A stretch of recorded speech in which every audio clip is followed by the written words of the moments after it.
Thank you very much. This is very exciting, what we're doing. I want to thank everybody for being here, and I want to thank this group of people. They're incredible people. We just had a call, as you know, with President Putin. I thought it was a very good call, so we'll talk about it maybe later. But it went very well. We're here today to announce a historic victory for American women, mothers, and families. With the actions I will outline this afternoon, will dramatically slash the cost of IVF and the treatment and many of the most common fertility drugs for countless millions of Americans. Prices are going way down, way, way down.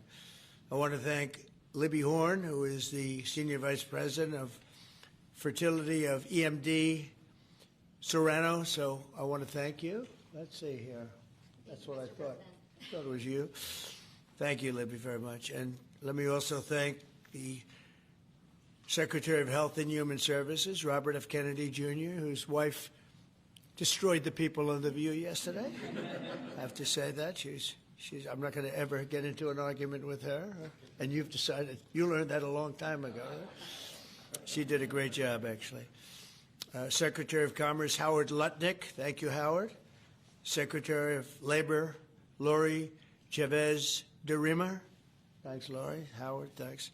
CMS Administrator, Dr. Mehmet Oz, who's a fantastic guy, and he's done really well. FDA Commissioner Marty McCary. Thank you, Marty. Senator Katie Britt, who got me started with this whole thing when she called up to say there was a bad ruling by a judge, right? We got to do something, sir, and we did it very quickly. Probably in 24 hours it was done. Congressman Richard Hudson, a great guy, and his wife Renee. Richard, hi, Richard. And Advocate Samantha Bush, who's a very respected person. For years, American couples struggling with infertility have faced crushing costs in their quest to start a family, and IVF is among the most expensive treatments of all. A single round of IVF in the United States can cost up to $25,000, can actually go a lot higher than that, and many couples require multiple rounds for a successful pregnancy. A major reason for these high prices is the excessive cost of the drugs involved. The number one fertility drug used in IVF is currently 700% more expensive in the United States than the rest of the world. And, you know, we're ending all of that. It's called favored nations, and we're ending it, and we're ending it pretty fast. Nobody thought we'd be able to do it, and we've done it. Drugs are going to come down. Drug prices are coming down 400%, 200%, 600%, numbers that nobody's ever seen before. Great for Medicare, Medicaid, even Social Security. Great for everything, I think, Dr. Oz. So it's something that's, to me, it's very exciting. I'm bugging him and Bobby all the time. How are we doing with that? And we're doing really good, Bobby. It's really going good. Other countries are agreeing to it, because if they don't, we put tariffs on them, and then they agree. So it's amazing. It's amazing how that worked out. But as an example, in London, you'd buy a certain drug for $130, and even less than that, I guess, $88 as of a count a month ago. And in New York, you pay $1,300 for the same thing. So now we're going to be paying, instead of $1,300, you'll be paying about $150. And they'll be paying $150 too. We're going to pay the same thing. Favored nations. It's beautiful. It's a beautiful thing. And we've been ripped off by the whole world for a long period of time. One of the most popular fertility drug regimens costs over $5,000 per cycle, as an example. Wow. Largely as a result of these unsustainable prices, 70% of the employers do not offer insurance that covers IVF. Therefore, most couples with fertility challenges are paying these costs entirely out of their own pockets, which is not really possible to do. Oh, look who we have. Look at that, the great Maria Bartiromo.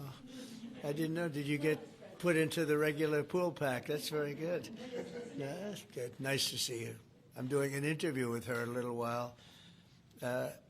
In the Trump administration, we want to make it easier for all couples to have babies, raise children, and start the families they've always dreamed about. That's why today I'm pleased to announce that after extensive negotiations, EMD Serrano, the largest fertility drug manufacturer in the world, has agreed to provide massive discounts to all fertility drugs they sell in the United States, including the most popular drug of all, the IVF drug, Gonal-F. So it's Gonal-F. Is that a proper pronunciation? Very Close well enough, done. right? Very well done. Gonal-F. As part of this agreement, EMD Serrano will list their fertility drugs online at trumprx.gov at very, very heavily reduced prices, prices that you won't even believe. And ultimately, that's because of the favored nations. In addition, the FDA will be working with the company to expedite review and approval of another common fertility IVF drug, and currently it's selling in Europe. It's Pergoveris. And that's a sound nice name. Pergoveris. Why can't you name them nice, simple names?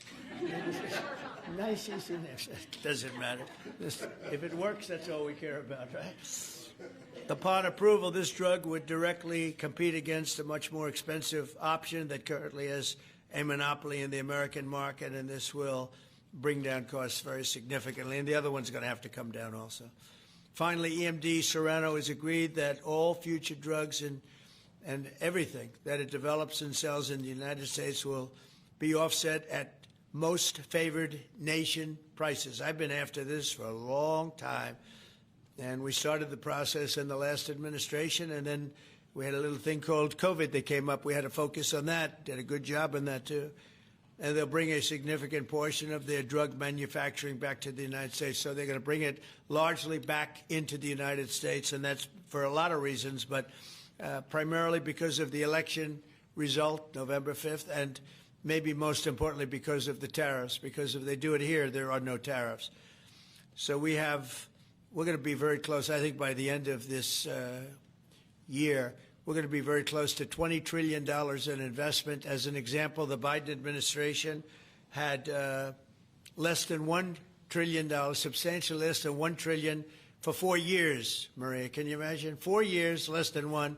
We're going to break $20 trillion of investment, and we're already over $17 trillion, and that's in 8 months. Can you believe that? And he was at less than $1 trillion. And in addition to that, he had open borders, allowing millions of people to pour in. What an administration that was. Worst president in history, by far. As a result of these actions, the per-cycle cost of drugs used in IVF will fall by an estimated 73% for American consumers, and the numbers are going to actually be very substantially higher as time goes by when it really kicks in. For most of, I mean, think of those numbers. You know, I told the story last time because we were with Pfizer, and Pfizer's doing something very similar. But I told them that my first term, I was so proud of myself because I was the first president in 28 years where drug prices went down for the year. And you know what they went down? 1/8%. But I was so 1/8%. Now I'm getting them down, Maria, 500, 600, 800%. In some cases, even more than that. It's hard to believe. But I was proud. I said, oh, wow, I'm the first one. 1/8%. And I was proud of that. Now I realize, and I called a news conference. Some of you were at that news conference, actually. And I said, ladies and gentlemen, congratulations. We've gone down by 1/8%. And now we're going down 500, 600, 700, 800%, Richard. So it's really something. For most administrations and all of the people involved in this kind of thing, this action would be a crowning achievement of their agenda for fertility health. But for us, it's really just the beginning. It's just a start. It's one of many things we're doing. Today, we're also taking historic steps to vastly expand access to insurance coverage for fertility care, including IVF, something that, as you know, was not covered. Effective immediately, for the first time ever, we will make it legal for companies to offer supplemental insurance plans specifically for fertility. It's never been done before. We're signing it in today with what we sign. Americans will be able to opt in to specialized coverage just as they get vision and dental insurance. They're going to get fertility insurance for the first time. So I don't know. I don't know how well these things are covered. I see the Democrats like to take credit for all of the things we do. We do the things and they take the credit. But I figure if you do enough of these, eventually people are going to figure it out. The Democrats have done nothing. This will make all fertility care, including IVF, far more affordable and accessible. And by providing coverage at every step of the way, it will reduce the number of people who ultimately need to resort to IVF because couples will be able to identify and address problems early. The result will be healthier pregnancies, healthier babies, and many more beautiful American children. It's a big factor. It's a big deal. I'm asking all employers to make these new fertility benefit options available to their employees immediately. The initiatives I've just announced are the boldest and most significant actions ever taken by any president to bring the miracle of life into more American homes. And I will say Katie was great. As you know, she's a great senator from Alabama. She's the first one that told me about this. I had not known too much about it, and we worked very rapidly together, didn't we, though? Mr. President, you say we had everything passed, and Alabama then took care of it and passed it. Within a week, everything was done. Really, it was something. So I want to thank Katie, Brett. There's no deeper happiness and joy of raising children, and now millions of Americans struggling with infertility will have a new chance to share the greatest experience of them all. So I'd like to thank all of the people that are here, and I think we'll start with Dr. Oz and Ms. Horn. We'll go through the list and we'll listen. And yesterday I did this, and I stood for about an hour and a half as people spoke. And I said, this time I'm sitting right there, and I'm going to watch you. I stood for an hour and a half like this. I said, you got to be kidding. Here we go. It was one after another, and it was wonderful listening to them. But I said, if I have to do this every day, Bobby, should I stand or sit? Thank you, Bobby.